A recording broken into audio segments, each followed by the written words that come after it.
से भी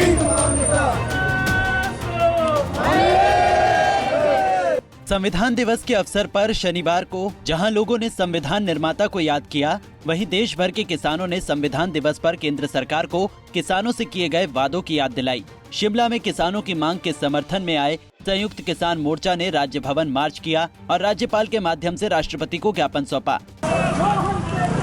किसी से भी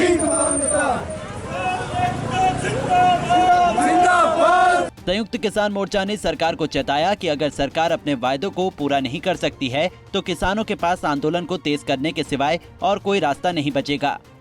देखिए, आप जानते हैं कि इस देश के अंदर आज़ादी के बाद सबसे ज़्यादा बेइंसाफी देश के किसान मजदूर के साथ हुई और ख़ास तौर पर 1991 के बाद हमारे देश के अंदर जब से ये नव उदारवाद का विकास का रास्ता चलाया है, अमीर अमीर हुआ है और गरीब गरीब हुआ है।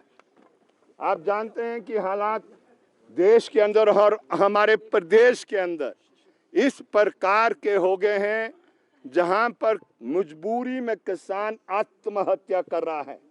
और जो 2005 में जो एक रास्ता दिखाया गया था कि किस तरीके से इस कृषि संकट को और जो किसान पर ये जो दमन और जुल्म जो चल रहा है उसे आबाद कैसे होगा, वो था स्वामीनाथन कमीशन की सिफारिश, जिसमें कहा गया था कि हर किसान को हर फसल के लिए आपको समर्थन मूल्य देना है, एक ऐसा मूल्य देना है जिससे वो अपने और अपने परिवार का जीवन यापन चलाए।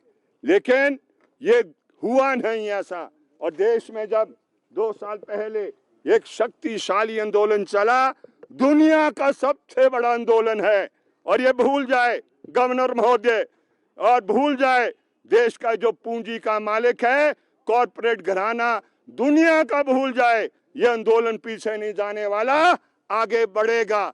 ये जो धोखाधड़ी किसानों के साथ की, दीन कानून वापस आपने बेशक ले लिए, लेकिन जो न्यूनतम समर्थन मूल्य देश में घोषित होना था और ना देने पर जो कानूनी अपराध होना चाहिए था, वो आपने किया नहीं है। और इसलिए हिमाचल प्रदेश में और देश में ये आंदोलन चलेगा और जोरदार तरीके से आने वाले समय में ये चलने वाला है। इसलिए आज हम आए हैं ये गवर्नर महोदय को बताने के लिए कि माननीय देश के राष्ट्रपति महोदय को समझा दे कि काल्पनिक दुनिया से असली दुनिया में आए वो, और जो वायदा किसानों के साथ किया गया है उसको वो पूरा करे। आप जानते हैं कि हिमाचल प्रदेश में खेती भी एक बड़े कठिन दौर से गुजर रही है, और जो ये सेब की खेती होती है और अन्य फसलों की खेती होती है, उस पर हिमाचल प्रदेश की सरकार ने कुछ नहीं किया, शून्य ही किया है। जीएसटी लगा दी। आप बताइए, जीएसटी आप किसानों पर लगाओगे जो अन्न पैदा करता है, जो देश को जिंदा रखता है।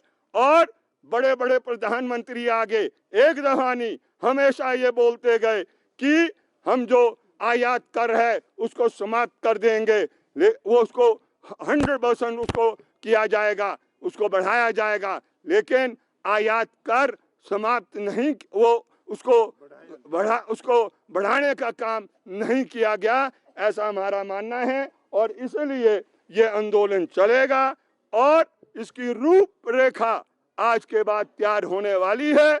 और अगर दिल्ली की ओर भी कूच करना होगा, संयुक्त किसान मंच जो भी निर्णय लेगा, इस दफा हम बिल्कुल ऐसा नहीं होने देंगे जो पिछले दौर में हुआ। हम उसका हिस्सा बढ़ चढ़ के नहीं बन पाए, लेकिन इस दफा निश्चित रूप से बनेंगे। ये जो बिल ला रहे हैं इसको वापस ले ले, क्योंकि बिजली प्राइवेटाइज जिस दिन हो गई तो आप समझ ले ये अंत है, अंत खेती का और देहात में रहने वालों का। ये बिजली को निजी हाथ में सौंपना चाहते हैं, इसलिए आज हम इनको आगाह करने आए हैं। मेहरबानी कर कर फुल स्टॉप लगाएं और जो वायदे आपने किए उनको आप निभाएं। पंजाब केसरी टीवी के लिए शिमला से योगराज शर्मा की रिपोर्ट।